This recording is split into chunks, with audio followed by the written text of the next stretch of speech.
Akkam jirtu barattoota? Akkam jirtu maatii Hegeree online? Nageenyi badhaadhaa? Barattoota, barnoota keenya torbee darbeetiin gaafilee qorumsa biyyaalessaa barnoota seenaa kutaa 12ffaa boqonnaa 1ffaa fi 2ffaa keessaa bahan ilaaluun keenya ni yaadatama. Har'a gaafilee qorumsa biyyaalessaa barnoota seenaa kutaa 12ffaa bara 2015 boqonnaa 3ffaa fi 4ffaa keessaa bahan kan waliin ilaallu ta'a. Barattoota, akkasumas maatii Hegeree online warri chaanaala kanaaf haaraa taatan subscribe gochuun akka nu cinaa dhaabbattan abdii qabna. Yaadotaa fi deeggarsi isin nuuf taasiftan maatii keenya hunda isin galateeffanna. Galatoomaa. Kallattumaan gara gaafiileetti haa ceenu. Gaafiin 11ffaa, how did long distance trade help in the consolidation of states in the Hegeree regions? A. By introducing new ideas and practice that legitimize the power of the rulers. B. Through the introduction of modern firearms that helps the rulers to defeat rivals. C. By bringing message of encouragement from elsewhere rulers. D. By introducing the idea of kingship from Christian kingdom. To explain this,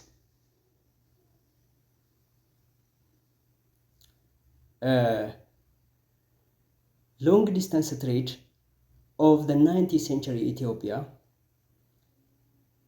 enabled the establishment of Hegeree regions.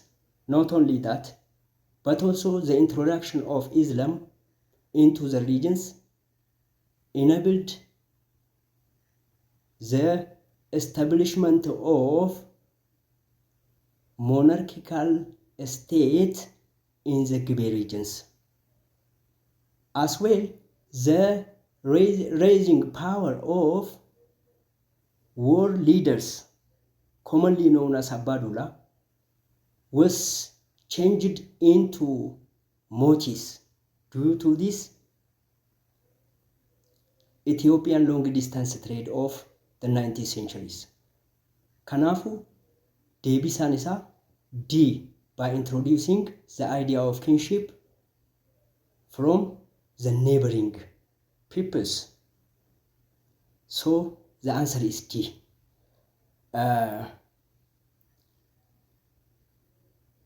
Amantiin Islaamaa fi akkasuma daldalli jaarraa 19ffaa Itoophiyaa deeggarsa guddaa hundeeffama mootota shanan gibeetiif akka gumaacheedha.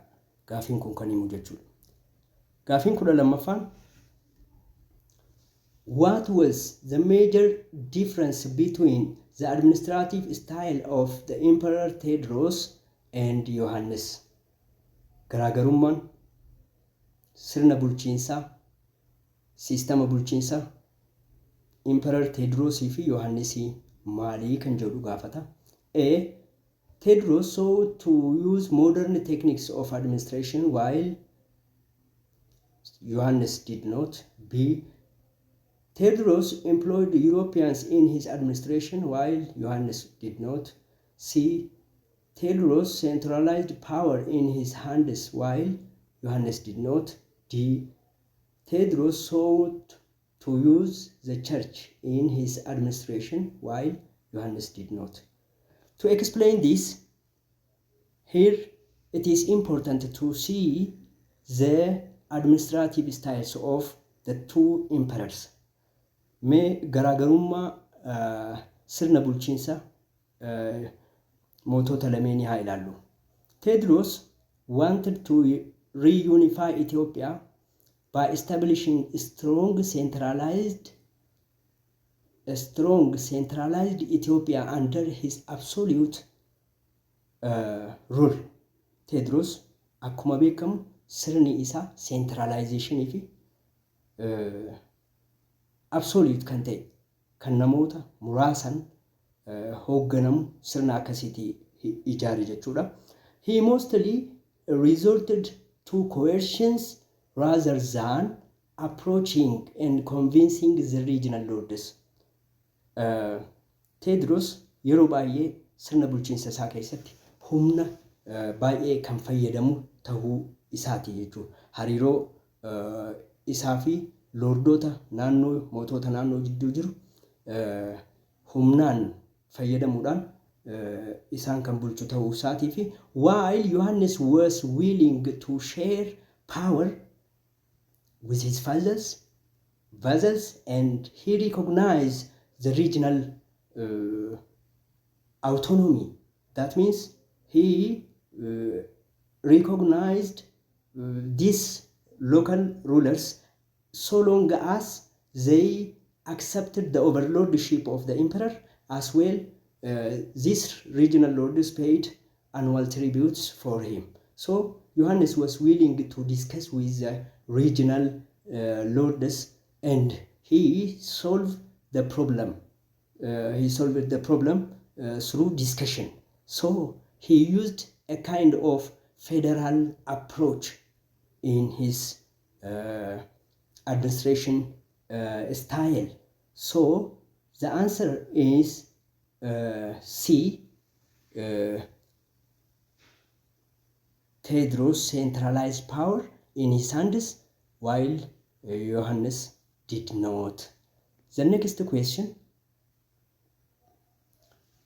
What was the tactics used by Ethiopians to eject the Italians out of Mekelle in January 1896? A. Denying them access to water, source of water. B. Inciting the rebellion against them in Eritrea. C. Spreading propaganda against the Eritrean Askaris. D. Misleading them through false movement of troops.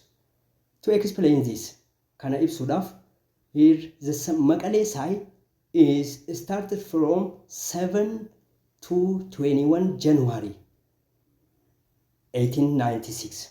So the Italians fortified themselves at Mekelle, and at the same time they were eventually forced to surrender their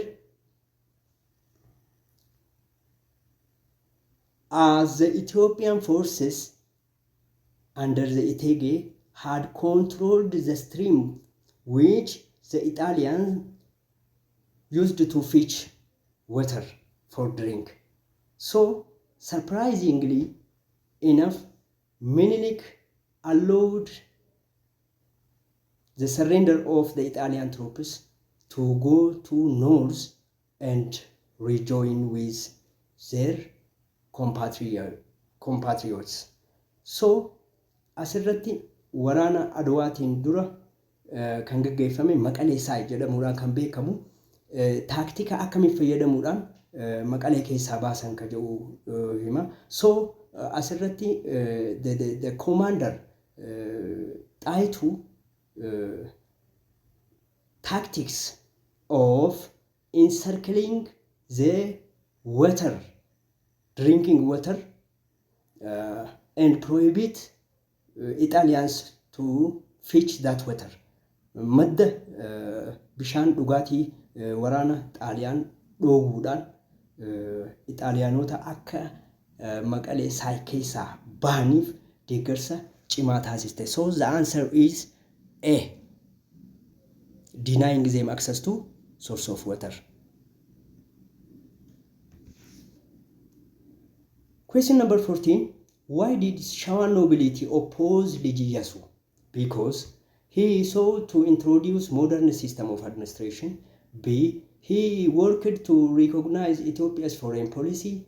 C. He threatened the political positions in the empire. D. He threatened the Orthodox Church by converting to Islam. To explain this, the conflict between Lijiyasu and the Shawan nobility began with the refusal of Liji Iyyasu to accept another regency when Ras Tasamma Bittuwadded Tasamma Naddaw died in 1911. So, waldhabdeen Shawaa fi Shawaan nobilistootaa fi Liji Iyyaasuu jidduu jirtu kan hammaachaa dhufte gaafa inni itti aanaa biraa reejentii biraa fudhachuu didu yennaa Ras Bittuwadded Tasammaa Naddaw erga du'ee booda itti aanaa biraa fudhachuu dide. Not only this, but also Liji Iyyaasuu was accused for promoting his relative friends and others with whom he had matrimonial connections at the expense of the Shawan nobilities. For example, in 1914, when Liji Iyyaasuu crowned his father as Nugus Mikael of Tigray and Wollo. And this is one main conflict between the Shawan nobility and the Liji Iyyaasuu. Waldhabdeen hamtuun inni biraa isaan jidduutti dhalatte gaafa Liji Iyyaasuun abbaa isaa Ras Mikael nugusa godhee nugusa Walloo fi Tigree godhee shuumee ta'uu isaati jechuudha. Qabxiin inni biraa, he took the governance of Sidamo from the Adwa veterans, Dajjazmach Balcha Safo. Balcha Safo irraa Sidamo, governor of Sidamo irraa fudhateet, he gave it for his ally or brother-in-law. Soddaa isaatiif dabarsee kenne. Soddaa isaa Nagaadires Haile Goorgis akka bulchu taasise jechuudha. So later Liji Iyyaasuu removed the prominent personality Fiitauraari Habte Goorgis Dinagdee from the chairman of the council and replaced by Nagaadires Haile Goorgis. So, and Haile Goorgisin akka bakka buuse positionii chairman of the council of ministers boodarra akka isaas kaasee bakka buuse kan himuu fi moreover Liji Iyyaasuu removed Dajjazmach Mokonnon, Ras Mokonnon from Harar and he transferred him to Kafa. This combination amma gaafa Ras Tafarii Mokonnon Harar bulchaa Harar irraa kaasu waldhabdeen Shawaa nobilistootaa fi isa jidduu jirtu baay'ee hammaachaa kan turte ta'uu isaa kan namatti agarsiisu. So the answer is C. He threatened their political positions in the empire.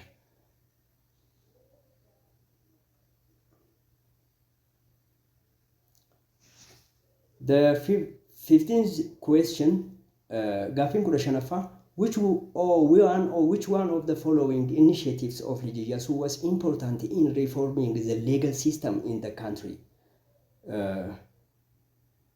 A. Abolish the system of identifying robbers and thieves. B. Introducing a new ways of assessing tax on produce. C. Introducing the introduction of the German legal codes to the country. D. Establishment of an auditing department in the Ministry of Finance. To explain this, Liji Iyyaasuu made so many reforms in his empire. Liji Iyyaasuu was the first man to establish auditing system of government property, and he also made a police forces known as Trumbule. He also established a separate department of education as well. Liji Iyyaasuu took measures against the Quranya system and the labor shai system. Sirnoota kana lameen Quranya system fi labor shai kan akka fooyyeessee fi kan akka dhabamsiise kan himuudha jechuudha. So kanneen keessaa legal system of the country wajjin kan wal qabatu the establishment of auditing system. The answer is D. D is the correct answer. So the next question number 16, says what was the main feature of hierarchy in the government of early 20th century Ethiopia? A, consolidation of power by the emperors at the expense of the regent. B, rapid penetration of European institutions of government. C, less rivalry among the nobility compared to the preceding period. D, rivalry between conservative and progressive groups. To explain this, from 1916 to 1913, this period was known as the period of diarchy or dual rule. Gaafa mootummaa lamaan bulchiinsa lamaa jechuudha. So Zawditu and Tafari was theoretically ruled together. Haasa'an hogguu haasofnu Zawdituu fi Tafariin wajjin ta'anii Zawdituu become the first women emperor in Ethiopian history. So Tafariin regentii ta'ee wajjin bulchaa akka turan kan himudha. So practically Tafari's power grew from time to time at the expense of Zawditu group. Zawditu group was traditionalists and conservative and mainly composed of the Shawan nobilities and council of ministers headed by the Fitaurari Habta Gorgis Dinage. Kanaaf Zawdituun groupin gareen isii garee traditionalist or yaada conservative warra qabudha jechuudha.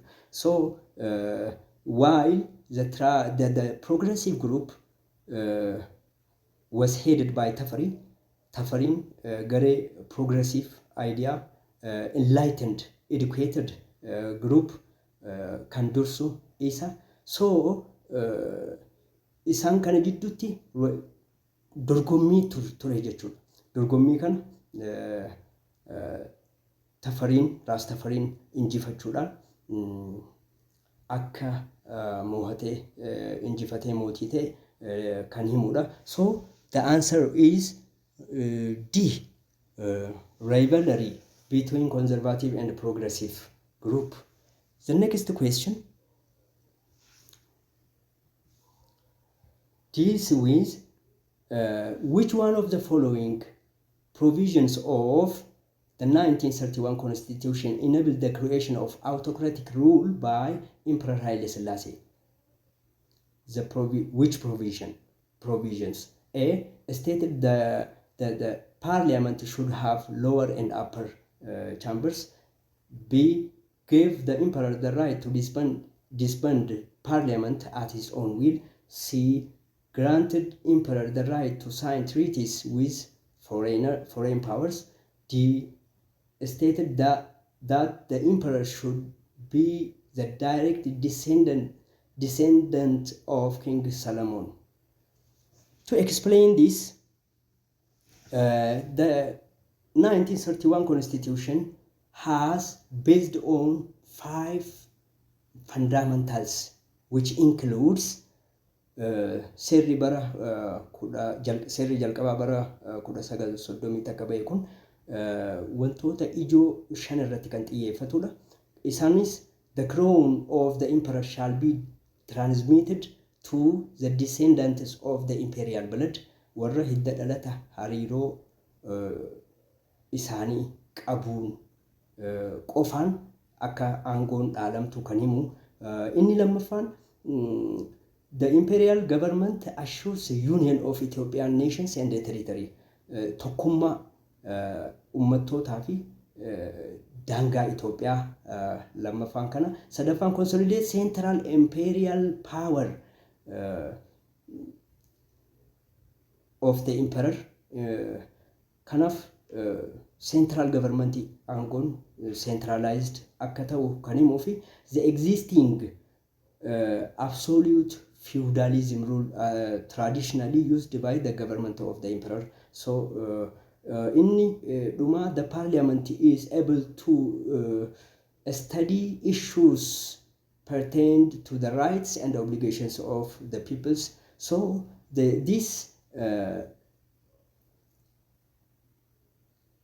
answer is D. This stated that the emperor should be the direct descendant of King Solomon of Israel. The answer is D. The next question: which of the following was a major cause of the First World War? A. Rivalry over spheres of influence in Southeast Asia. B. Disagreement among European powers on the partition of Africa. C. Contest over who should control the oil field in the Middle East. D. The rise of intense nationalism among European countries. To explain this, let us see the major causes of the First World War. Sababa waraana addunyaa tokkoffaa yoo ilaallu, sababni waraana addunyaa tokkoffaa imperialism, nationalism fi militarism. Militarism that leads to military alliances among the Europeans, as well nationalism. Intense nationalism in Europe was a fundamental cause of the First World War. So the answer is D. The rise of intense nationalism among Europeans. Next question: which one of the following was responsible for the outbreak of the 1917 Russian Revolution? A. Assassination of Rasputin by the socialists. B. The military losses that Russia suffered in the First World War. C. Dismissal of the Duma by Tsar Nicholas II. D. Imposition of harsh treatment by Germany over Russia. To explain this, here the defeat of Russian army in the First World War was one major factor for the outbreak, as well immediate factor for the 1917 Russian Revolution. So the answer is B.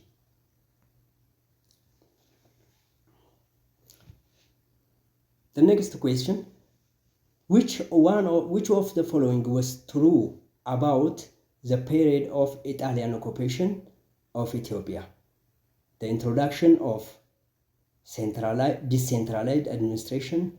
B. The growth of heavy industry. C. The creation of uneducated class. D. Expansion of road infrastructure. To explain this, during the 5 years fascist occupations of Ethiopia, waggaa shanan Itoophiyaa qabattee bulchite bulchiinsi Xaaliyaan amaloota wantoota kanneen armaan gadii kan large scale of road building and expansion of motor transport. Wantoonni kun babal'isaa akka turan, especially roads were very crucial for the success of fascist military campaign. Galma gahiinsa waraana isaaniitiif karaan gahee guddaa akka taphatee fi during this period, the period also marked by the international marriage, walirraa fuudhiinsa Xaaliyaanotaa fi Itoophiyaanota jidduutti gaggeeffameen somewhat interracial marriage akka gaggeeffamee fi the expansion of prostitution, and the Italians also controlled the export trade of in Ethiopia. Daldala Itoophiyaatis akka to'achaa turan. So the answer is D. The expansion of road infrastructure. The other question: how did the outbreak of the Second World War in Europe affect Ethiopia? It gained Ethiopia the support of British government, hence facilitated its liberation. B. It forced the Ethiopian resistance movement to change its tactics from guerrilla warfare to conventional warfare. C. It leads to the reduction of Italian troops in Ethiopia and hence encourage the growth of resistance movement. D. It leads to British to focus on Europe, hence delay the Ethiopian liberation. To explain this, the outbreak of the Second World War and Italy's entry into the Second World War on the side of Germany in June 1940 was one major factor that encouraged British to support the Ethiopian government. Now the British have decided to provide military help for Emperor Haile Selassie. That was mainly because British colonies of Kenya, Sudan, and the British colony of Somaliland were threatened by the Italian occupations of Ethiopia. Kanaaf akka deeggarsaatti garee Xaaliyaan garee Jarmanii wajjin seenuu Britain akka Itoophiyaa qabsoo Itoophiyaa bilisummaa Itoophiyaa deeggartuuf sababa guddaa ta'e jechuudha. So the answer is A. It gained Ethiopia the support of British government, hence facilitated its liberation. The next question: which of the following institutions in Ethiopia was rebuilt with the help of United States in the post-liberation period? A. Imperial Bodyguard. B. The Imperial Board of Telecommunication. C. Imperial Highway. The Parliament. D. Imperial Highway Authority. To explain this, here Board of Telecommunication was set up in the history of Ethiopia with the help of United States in 1952. Qanyu force or telecom Asmara irratti bara 1952 akka dhaabbate kan himamuu fi the Imperial Highway Authority was rebuilt by assistance of United States in 1951. So this was the correct answer. The answer is D. Imperial Highway Authority. The next question: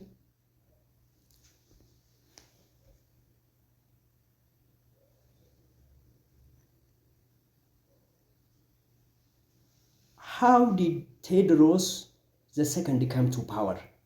A. By using British diplomatic support. B. By claiming he was the Tedros of the Fakare Jesus. C. By gaining the support of the Orthodox Church. D. By defeating his opponent through military means.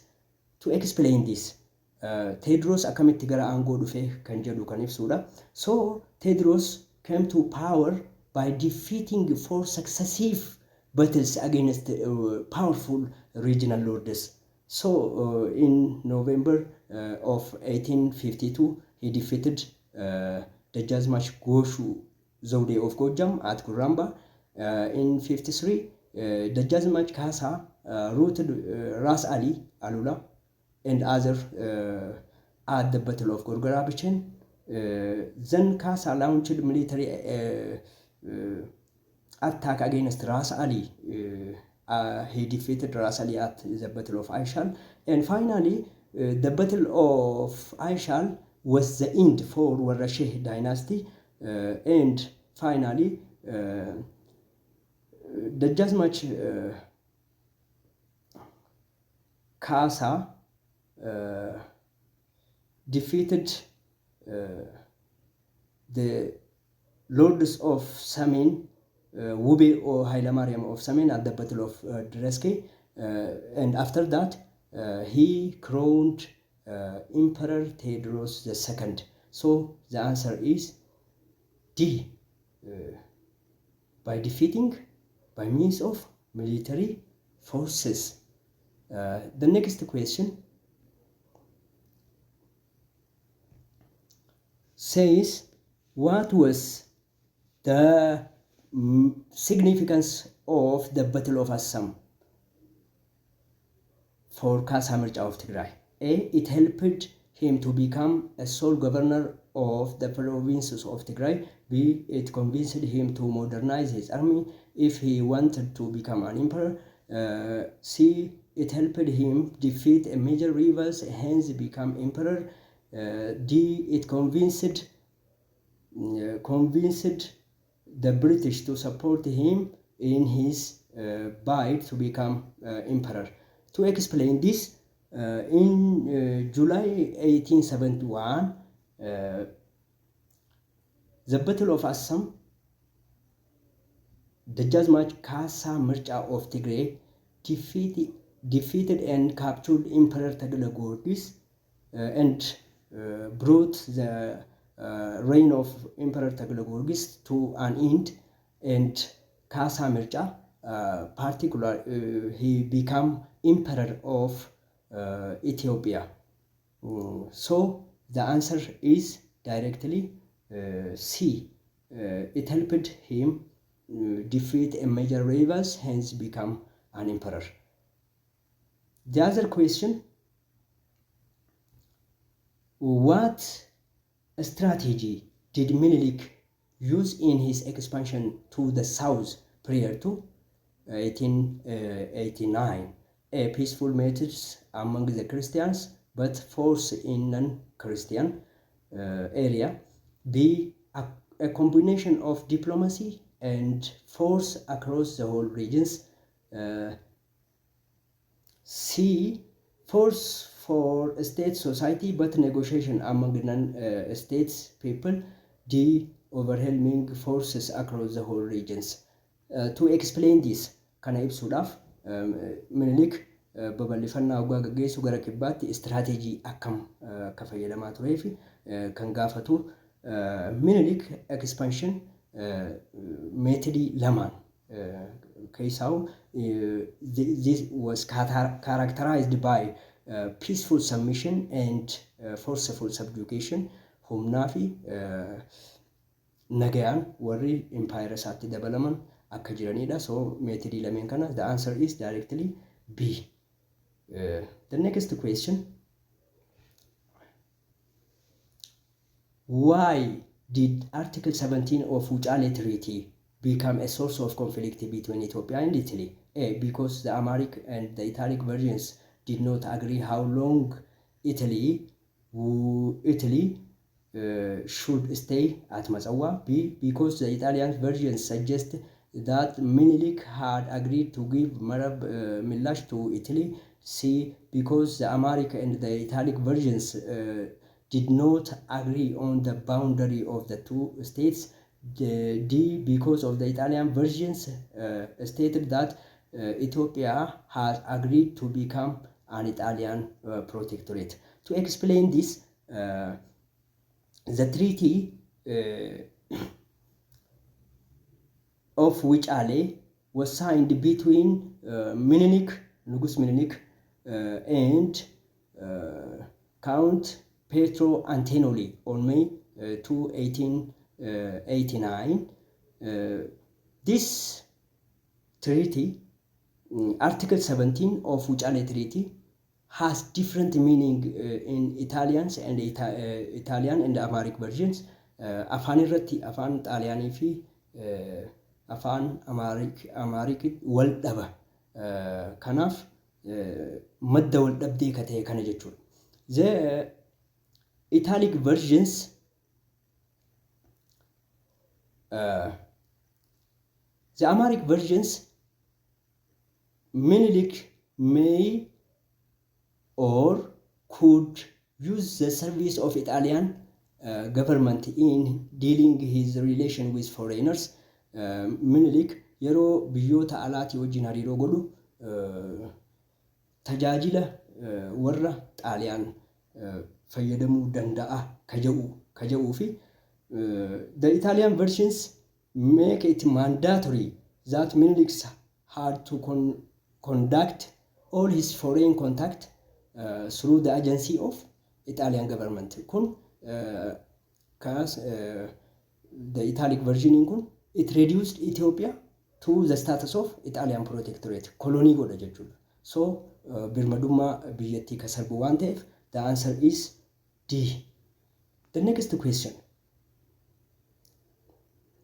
The next question stated which of the following is true about modernization in Ethiopia under Menelik II?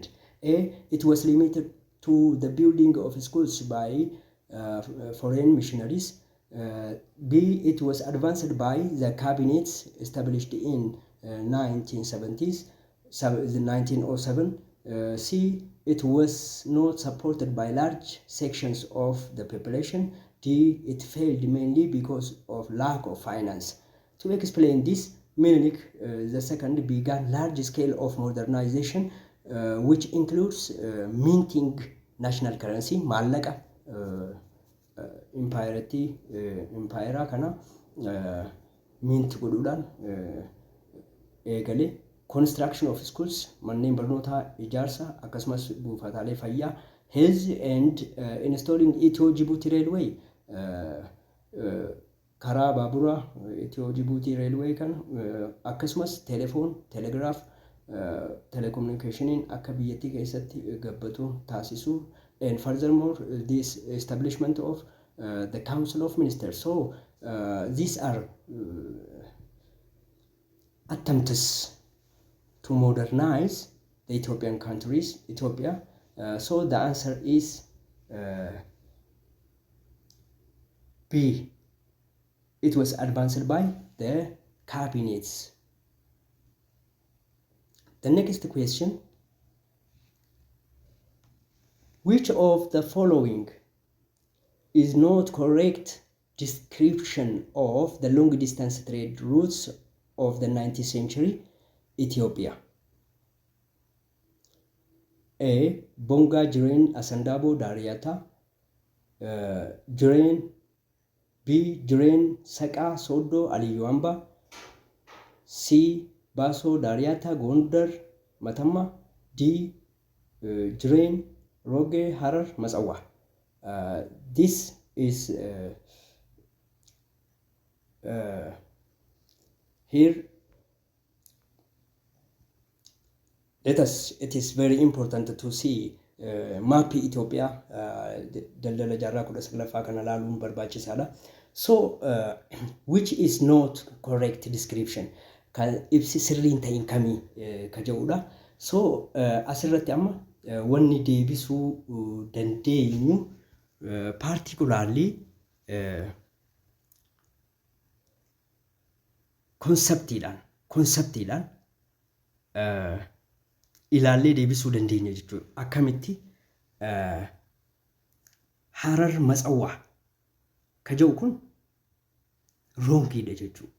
So Harar Zailaa or Barbaraa silaa jee dhugaadha. So the answer is D. D is the correct answer. Jiren Roge Harar ka jedhu kun sirriidha. Galatooma torbeedhuuf hanga walitti deebinutti nagaa.